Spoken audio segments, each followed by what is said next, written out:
Fala pessoal, estamos de volta para o segundo episódio do Amplitudes. Vamos fazer um update para vocês sobre o que aconteceu na nossa vida nesse período aí. E hoje a gente trouxe um tema bem bacana para poder discutir com vocês, que eu vou deixar o Augusto falar. Tudo bem, Augusto, com você? Tudo bem, Rafa? Tô bem ansioso por esse episódio. Eu acho que a gente vai falar de uma coisa que é recorrente quando a gente tá falando de musculação, em atividade física em geral. Então acho que a galera vai achar bem bacana. Bom demais. Bom, do nosso primeiro episódio para cá, muita coisa aconteceu, né? Estou de volta na Universidade Federal de Minas Gerais como professor, atuando lá com as disciplinas de treinamento esportivo. Isso aí me deu uma rejuvenescida, uma motivação adicional para voltar aí para a ciência, buscar conteúdo para poder trazer aqui para vocês nessas discussões que eu vou ter com o Augusto. E aí, cara, com você, o que aconteceu nos últimos dias aí?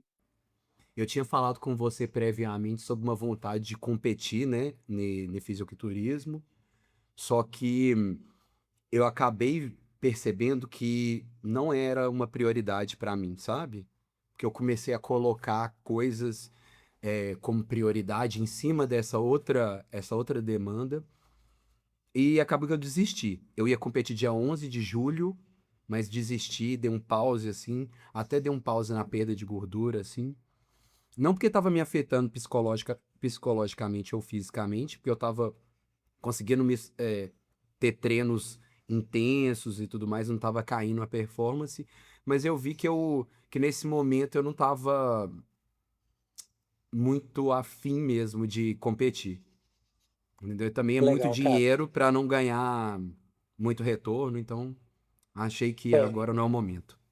esporte no Brasil é um fenômeno à parte, né? Pode ser que um dia a gente dedique um episódio a falar só sobre isso. Mas para conseguir competir no Brasil, o nível de esforço que você precisa empregar vai além do treino e da dieta. Muitas vezes você precisa organizar a sua vida de uma maneira que vai contra todo o resto que você precisa fazer para conseguir competir.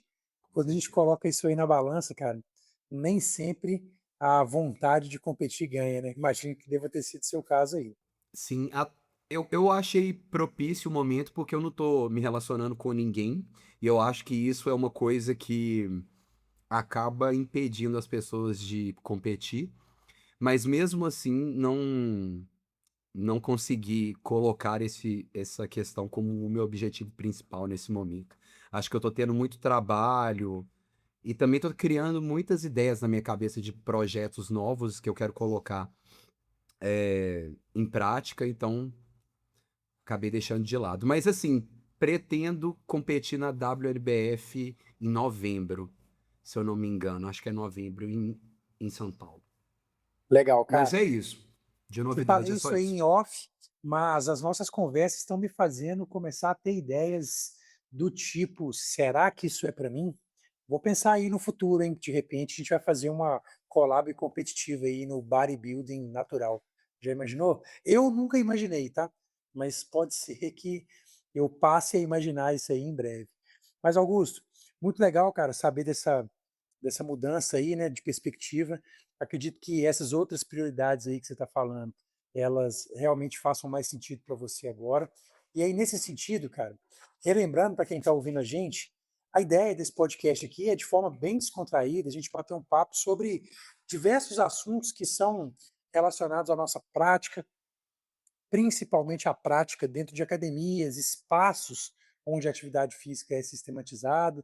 E aí, você propôs um tema para a gente poder discutir hoje, que eu particularmente achei bem bacana, tenho refletido muito sobre ele para preparar a nossa conversa aqui, e aí eu queria que você finalmente acabasse com o suspense e revelasse aí o que nós vamos falar hoje. Eu ouvia muito falar sobre esse tema do cardio junto com o treino de musculação. E se eu fizesse essa modalidade de exercício, né, o cardio junto com a musculação, se eu iria perder meus músculos, ou se existe alguma interferência. E quando a gente está falando, extrapolando para pesquisa científica, a gente encontra pesquisas que mostram que existe essa interferência, a gente encontra pesquisas que mostram que não existe essa interferência. Então a gente sempre fica nesse meio termo. A gente pode ter ter tido contato com profissionais que dizem que tem que fazer cardio, outros profissionais que dizem que não tem que fazer cardio. Então eu acabei, como trabalho no campo, né, vi que isso é uma demanda ainda atual, por mais que isso já tenha sido pesquisado e conversado há muitos e muitos anos. Que é, respondendo a sua pergunta, se eu fizer cardio, eu vou perder músculos? E aí, Muito boa Rafa? pergunta. Vamos lá. Olá, galera! Antes de continuar o episódio, uma leve pausa aqui para lembrar vocês de seguirem a gente nas redes sociais. Segue lá o meu Instagram, que é Arklifts, e também o do Rafael, meu co-host aqui do podcast, que é phd.rafaelalmeida. A gente sempre posta cortes, conteúdos extras, bastidores e várias coisas relacionadas ao podcast e ao mundo fitness por lá. Então segue a gente para não perder nada. Agora, bora voltar pro episódio. Tem uma frase que eu gosto muito, Augusto, que é a seguinte: tudo já foi dito uma vez, mas como ninguém estava ouvindo, é preciso dizer de novo. E aqui estamos nós falando sobre um assunto, cara, que não é novo, mas que é atual. Ou seja, desde sempre a gente discute essa relação do que nós estamos chamando aqui de cardio com a musculação e seus efeitos.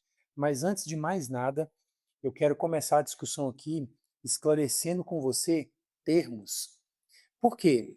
O termo cardio, ele normalmente é associado a um exercício contínuo de relativa duração, ou seja, 6 minutos, 12 minutos, 20 minutos, 40, 50.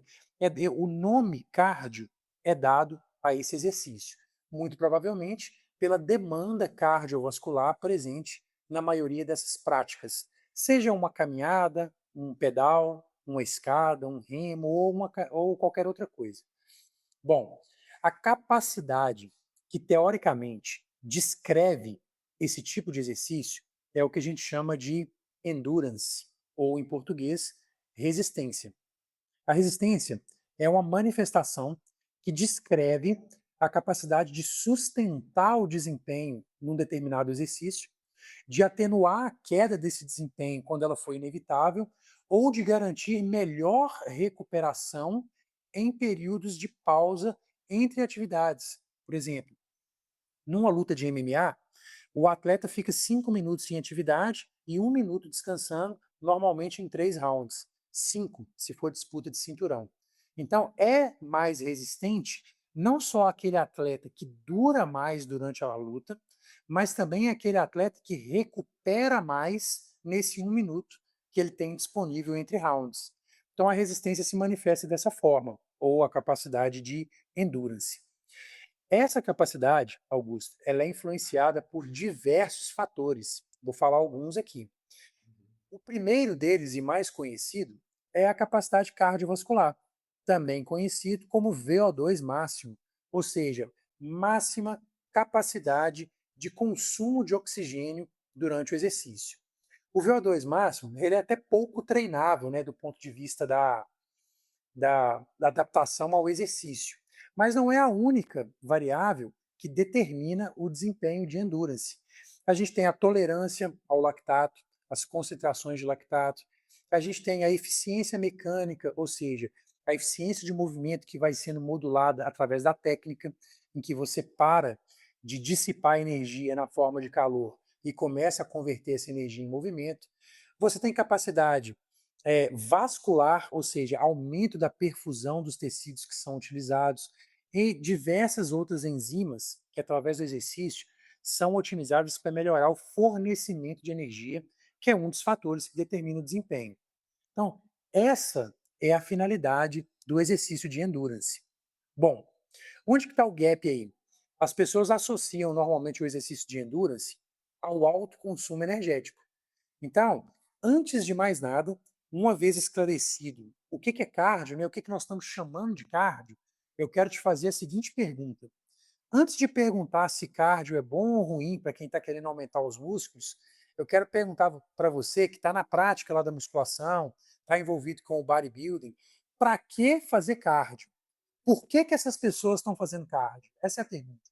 Eu acho que eu consigo falar um pouco sobre isso mesmo, igual você indicou, por conta de estar ali no campo e entender e escutar várias opiniões, assim.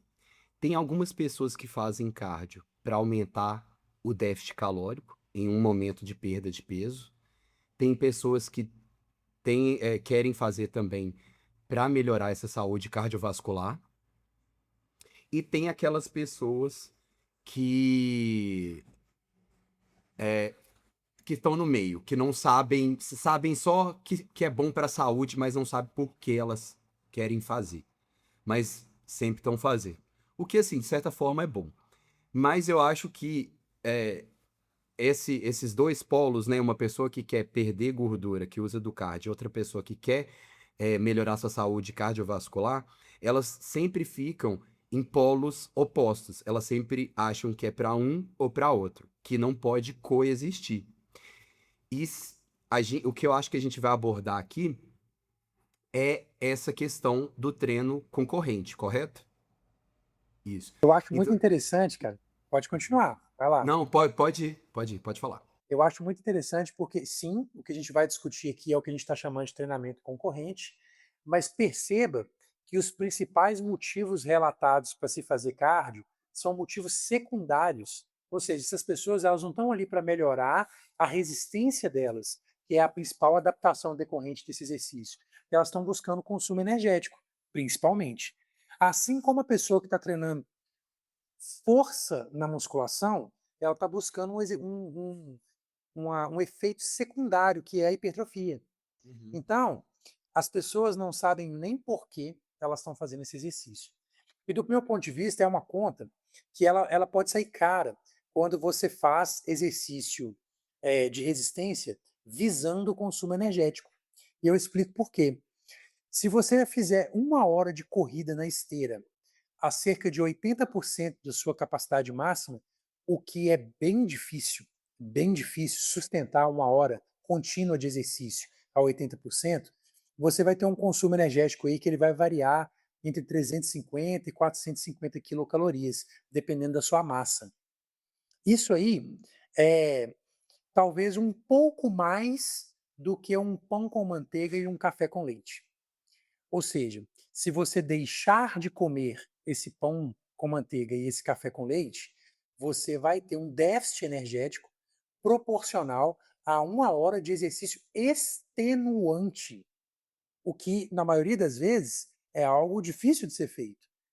E as pessoas preferem manter o pão com manteiga e o café com leite e tentar reverter isso no cardio, né, no que a gente está chamando aqui de cardio.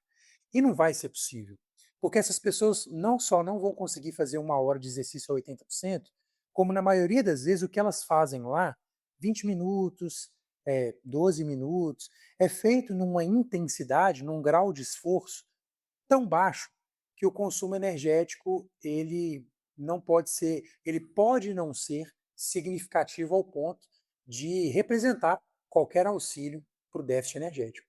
Esse é um Sim, ponto que eu queria esclarecer. Por outro lado, a pergunta que surge para mim é a seguinte: existem adaptações específicas no treinamento de resistência que podem favorecer um corpo mais musculoso e um corpo mais magro? Porque é disso que nós estamos falando. sim. E a resposta é sim, existem. Vou falar de uma. Biogênese mitocondrial. A mitocôndria é uma organela que está presente em todo o seu corpo e que participa do metabolismo energético, metabolizando glicose na presença de oxigênio. Então é o famoso ciclo de Krebs que ocorre dentro da mitocôndria. Só que além disso, a mitocôndria também produz um hormônio chamado MOTS-C. Esse hormônio foi descoberto em 2015 e ele atua em vários tecidos do seu corpo, entre eles o próprio tecido adiposo, aumentando a oxidação de ácido graxo. Então, se você tem mais mitocôndrias, se você tem um volume mitocondrial maior, você tem maior oxidação de ácido graxo no tecido adiposo de forma contínua.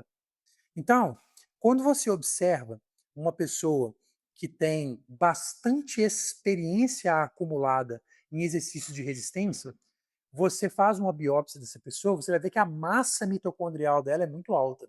E, consequentemente, essas pessoas apresentam baixíssimo depósito de gordura no tecido adiposo, porque esse ácido graxo está constantemente sendo metabolizado. Então, faz sentido para mim você pensar que o exercício de resistência ele vai favorecer o baixo percentual de gordura a longo prazo, pelo aumento da massa mitocondrial através da biogênese gerada pelo exercício. Até aí, compreendido? Compreendido. E qual que é o gatilho para poder aumentar a mitocôndria no seu músculo? Consumo energético. É o aumento do que a gente chama de AMPK, ou AMP cíclico, né? Adenosina monofosfato, que é subproduto da quebra de ATP através da utilização ali para o processo de geração de energia. Então, o aumento da concentração de AMP gerado pelo consumo energético é um estímulo para aumentar a mitocôndria no seu músculo. E com isso, te manter mais magro. Assim como a massa muscular aumenta o metabolismo e pode favorecer um basal mais alto, que vai te ajudar a ficar mais magro, o volume mitocondrial também é útil para isso. Nesse sentido, o consumo energético ele pode favorecer o emagrecimento a longo prazo. Outro aspecto importante é que o exercício de resistência de alta intensidade, que é o que a gente chama popularmente de HIIT, né? Uhum. High Intensive Interval Training, ele permite uma intensidade de treinamento que vai aumentar a sua capacidade cardiovascular, vai aumentar a sua perfusão de vasos no músculo, e tudo isso não só leva mais nutrição para o músculo, mas também favorece a utilização de energia nesses tecidos, o que pode secundariamente contribuir para um metabolismo aumentado. Então, o que nós fechamos aqui agora? Por que fazer treinamento de resistência? Eu poderia falar de outras coisas, de tolerância ao lactato, mas isso não está muito relacionado com a nossa prática na musculação. Aí agora eu quero esclarecer outros nomes com você, porque a gente fala assim, olha, é cardio, é, é HIIT, é treinamento híbrido, é treinamento fitness funcional ou treinamento multimodal. Todos eles se referem basicamente à combinação do treinamento de força e do treinamento de resistência. Ou seja, eu vou treinar com pesos para poder gerar tensão mecânica sobre os meus músculos, mas eu também vou treinar de forma contínua para poder aumentar a minha frequência cardíaca, para poder consumir energia e gerar outras adaptações aqui no meu corpo. O nome que a ciência dá para isso, como você bem falou, é treinamento concorrente. Então, toda vez que você está buscando melhorar mais de uma capacidade ao mesmo tempo, você está realizando treinamento concorrente. Então, se eu quiser treinar força e treinar resistência, é concorrente. Se eu Uhum. quiser treinar resistência e treinar velocidade ou potência, é concorrente. Se eu quiser treinar potência e flexibilidade, também é concorrente, por definição. Mas, normalmente, a gente associa esse termo ao treinamento de força realizado em paralelo com o treinamento de resistência. E aí, finalmente, caminhando para a resposta da sua pergunta, né? Então, é prejudicial para o aumento da massa muscular? Inibe, não inibe? Piora, não piora? Um interfere no outro? A resposta, como quase sempre, vai ser depende. Depende de para quem nós estamos falando. Se é um indivíduo iniciante, com baixo nível de treinamento, baixo VO2, baixa força relativa, não haverá qualquer interferência sobre a velocidade das respostas para esse indivíduo. Isso já foi mostrado na literatura. Por Sim, outro lado, desculpa te interromper, Rafa. É porque eu acho que seria legal a gente falar um pouco, inclusive, sobre da onde que vem, em pesquisa científica, esse conceito de que você precisa fazer um ou outro, não pode, entre aspas, concorrer, né? Essas modalidades não podem concorrer, porque senão uma prejudica a outra. E assim, pelo que eu tenho conhecimento, são pesquisas no quais assim nenhum personal ou nenhum profissional de educação física, ninguém basicamente montaria um protocolo dessa forma, que é tipo fazer as pessoas correrem distâncias enormes e depois um treino de agachamento. E aí as pessoas começam a ver que prejudicou, sim, o ganho, a adaptação de hipertrofia e de força. Mas na maioria das vezes, pelo menos os estudos que eu tenho conhecimento, são estudos que na prática a gente não prescreve esse tipo de coisa, entendeu? Então, assim, igual voltando ao assunto, né? Da onde que vem e se realmente atrapalha? Queria Legal. entender com você. Olha só, protocolos utilizados para fazer pesquisa são sempre um problema, porque a gente precisa equiparar volume, intensidade, e nem sempre a forma como esses protocolos se tornam cientificamente comparáveis é a forma como eles são prescritos na realidade do treinamento. Isso é um ponto muito importante. Exemplo, sabidamente, o treinamento de flexibilidade passivo-estático pode interferir no desempenho de força e potência. Mas o protocolo que eles usam para isso é de 30 minutos de alongamento com torque constante. O que isso significa? Quando você ganha uma amplitude, aumenta o torque e é mantido ali durante 30 minutos. Isso não é real. Ninguém É faz isso. quase um treino de isometria, Ninguém né? faz isso na É. vida real. Embora em pesquisa isso seja útil para nos mostrar que certos fenômenos acontecem ou existem. Então, dito isso, o que a gente observa, assim, falando de forma bem direta, o que a gente observa na literatura quando você realiza treinamento concorrente, não é que você reduz o potencial adaptativo, é que você reduz a velocidade da adaptação. Então, se você levaria Entendi. 4 semanas para acumular, por exemplo, 500 gramas de massa muscular no quadríceps, você talvez leve 6, 8 semanas quando você combina o treinamento de agachamento com o treinamento de corrida. Porque o corpo tem uma capacidade finita de síntese e de utilização dos nutrientes que você diariamente coloca dentro do seu corpo. Nesse sentido, as reações químicas, as enzimas que você tem, precisam priorizar estímulos que estão sendo dados sobre o seu corpo. Reparação tecidual, ressíntese de reservas energéticas, como é o caso do glicogênio.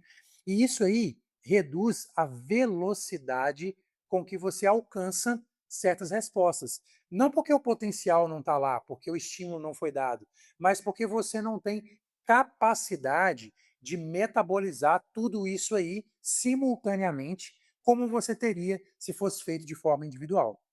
E aí, a gente pode até abrir aqui uma discussão sobre periodização. A periodização ela pode ser pensada tanto em blocos sequenciados, que foi o que você falou aí, fazer um depois o outro, como ela pode ser pensada em paralelo, que é o que a gente chama de periodização não linear, em que todas as capacidades que se visa melhorar são desenvolvidas simultaneamente em um protocolo que treina tudo de uma vez só, que é o que a gente está chamando aqui de concorrente. E tudo isso aí vai ser possível dependendo de quem é a pessoa e, principalmente, dependendo de como essa carga de treinamento é configurada. E aí eu quero entrar no seu ponto. O que não dá?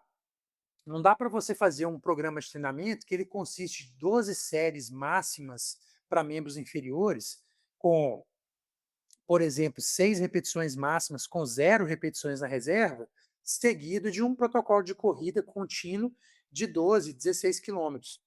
Seu corpo não tolera isso. Primeiro, porque o dano tecidual é muito alto. Segundo, porque a depressão energética é muito alta. Terceiro, porque o impacto disso sobre o sistema nervoso, gerando fadiga córtico-espinal, é muito alto. Então, o seu potencial de repetir isso vai diminuindo no tempo. Então, consequentemente, nem o estímulo você vai conseguir dar da mesma maneira em sessões subsequentes disso, o que aumenta o tempo que você leva para se recuperar para conseguir fazer isso de novo, ou diminui a velocidade das adaptações. Então, no geral, nós estamos falando disso. Quando você treina muitas coisas ao mesmo tempo, a carga de treinamento precisa ser dosada para que você consiga repetir aquilo ali de maneira suficiente para acumular essas adaptações. E aí aqui nós estamos falando de hipertrofia e estamos falando de consumo energético, enfim, de resistência. Sim. E até mesmo extrapolando, assim, quando a gente está pensando, por exemplo, o cardio corrido. Tem o impacto, né? E tem aquela questão excêntrica, né? Tipo, da corrida ali, que é como se fosse um movimento, mini movimentos excêntricos ali, né? Que vão contribuindo para pra, pra aumentar a fadiga no corpo ali, né? Que E o dano se você... tecidual, E o dano porque tecidual, o sim. dano tecidual ocorre principalmente na ação excêntrica, quando você resiste a uma certa força externa que está sendo aplicada sobre o seu corpo. Então eu acho que a gente pode encaminhar aqui para uma aplicação prática disso que a gente está discutindo. Porque geralmente quando a pessoa ouve o que a gente está falando, ela vai se perguntar assim, tá bom, mas o que é que eu faço então? Eu faço no mesmo dia, eu faço em dias alternados, como é que faz para poder treinar isso da melhor maneira possível? Tem dois pensamentos. Se você estiver operando com a lógica da menor dose efetiva, você pode fazer todos os dias. Porque você vai tanto treinar força com a menor dose possível, quanto você vai treinar resistência com a menor dose possível. A gente já sabe que para ter respostas de hipertrofia de forma ótima, você precisa de não muito mais do que 3 séries de cada movimento que você está treinando. Se essas séries forem conduzidas até próximo da falha ali.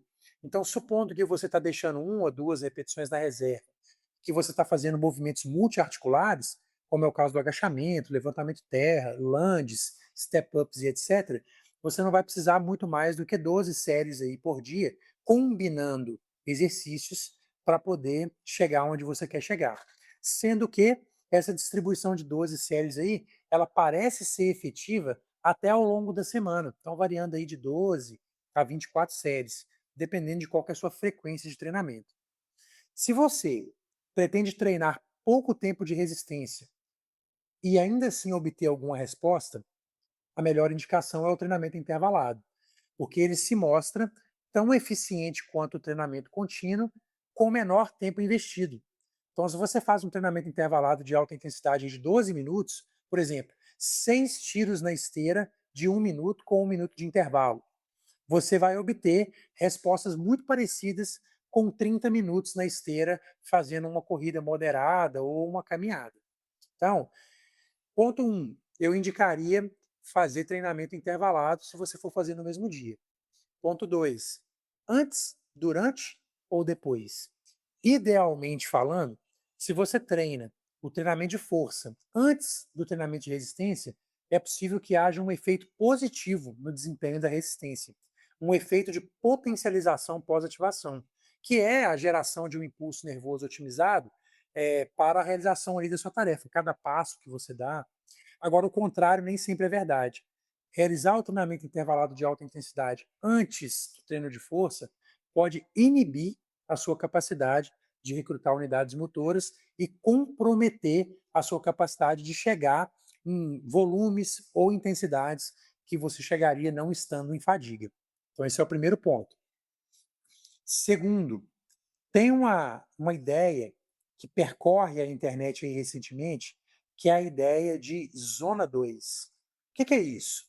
É você treinar próximo ali de 60% do seu VO2 máximo, que seria, por exemplo, uma atividade, uma corrida que você conseguisse conversar enquanto corre. Ou seja, uma atividade de intensidade de moderada a baixa. Estudos demonstraram que corredores de alto desempenho, eles passam cerca de 80% treinando em zona 2, que seria essa zona de baixa intensidade. Só que nós estamos falando de pessoas que correm 80, 100, 120 quilômetros por semana. Nós estamos falando de atletas de alto nível de desempenho. Nós não estamos falando de um cara que treina 3 vezes por semana e faz 20 minutos de atividade de cardio no final do treino de musculação dele. Talvez para essa pessoa seja mais benéfico fazer o treinamento intervalado de alta intensidade, porque ela vai colher mais benefícios para a resistência, além do consumo energético. Então, eu só indicaria o treinamento contínuo de intensidade moderada ou baixa para aquela pessoa que tem como objetivo principal melhorar o desempenho de endurance. E que para ela o aumento da massa muscular seria secundário em relação ao aumento da resistência. Entendi. E assim, lembrando que cada camada que a gente aplica de exercício, por exemplo, como o Rafa tá falando, é antes, depois, é muito importante que a gente também cuide de fatores externos, assim, como por exemplo, sono, alimentação, porque não adianta nada a gente acrescentar mais tensão no nosso corpo, seja em forma de musculação ou cardio e a gente não conseguir recuperar. Então a gente não vai colher essas adaptações. Então isso é uma coisa bem importante. Quanto mais você acrescenta, né? Quanto mais tensão você acrescenta no seu corpo, maior é a necessidade de recuperação. Então não é necessariamente colocar cardio todos os dias pós-treino e achar que você vai colher esses benefícios se outras questões da sua vida não estão em xeque. Entendeu? Isso é muito Muito bom, importante Augusto. também. Toda vez que a gente estiver falando de exercício, essa sua fala é verdadeira. Por quê? A gente parte do pressuposto que nós estamos discutindo aqui um fenômeno em que a carga de treinamento e a recuperação estão alinhadas. Ou seja, é a carga de treinamento efetiva para a recuperação possível daquela pessoa. E isso me fez lembrar de uma frase que eu gosto muito, que é a seguinte: infelizmente, nós treinadores não temos todo o tempo e a energia dos nossos atletas disponível para nós os treinarmos. Isso nos obriga a tomarmos decisões assertivas com relação ao melhor custo-benefício do emprego da carga de treinamento para gerar os efeitos que a gente busca. Em alguns casos, seria até interessante ofertar mais carga de treinamento, mas a pessoa não tolera, ela não se Uhum. recupera o suficiente e ela não consegue amortizar essa carga de treinamento. Então a gente vai trabalhar com um conceito de dose ótima. E essa dose é individual de acordo aí com todos esses fatores que você citou, a vida desse sujeito. Sim. Dos mecanismos que eu uso para mim, para eu fazer esse treino concorrente, é tentar espaçar, porque eu sou uma pessoa que pratica só musculação. No momento, estou praticando 5 vezes por semana e eu tento espaçar o cardio, pelo menos, dependendo da intensidade, né? Pelo menos 3 horas ali entre um e outro.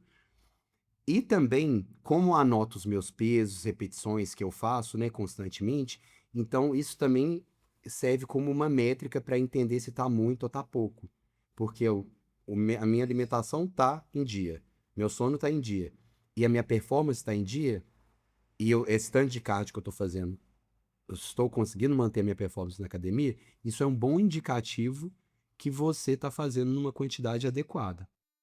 Isso que você está falando é o que a gente chama de controle e monitoramento da carga de treinamento, o que é fundamental para você entender se essa carga que está sendo aplicada sobre o seu corpo, ela realmente está sendo efetiva para melhorar o seu desempenho ou não. Você me fez lembrar de um exemplo muito legal para fechar aqui nosso bate-papo, que é o seguinte: recentemente eu montei um programa de treinamento para mim. Eu não faço isso normalmente não, sabe? Eu prefiro que outra pessoa me treine, porque eu tendo a fazer só o que eu gosto. Mas aí, para poder gerar essa ideia de que outra pessoa estava me treinando, eu usei um agente de IA com quem eu bato papo sobre aquilo que eu prescrevo e ele me faz sugestões de melhorias com base nos meus pontos fracos. Bem, tem 2 semanas que eu comecei esse programa de treinamento e eu tenho feito o registro de tudo o que está acontecendo na realidade quando comparado ao que foi prescrito.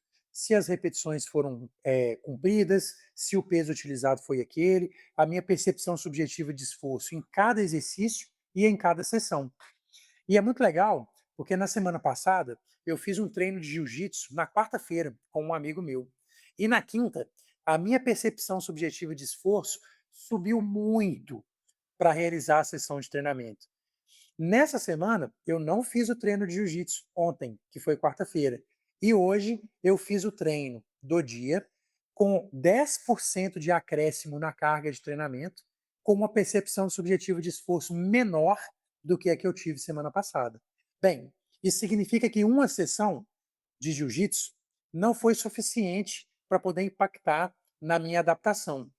Mas se eu tivesse feito mais sessões, talvez eu teria que diminuir essa carga de treinamento para eu conseguir amortizar tudo isso daí e continuar melhorando, mesmo que num ritmo mais lento.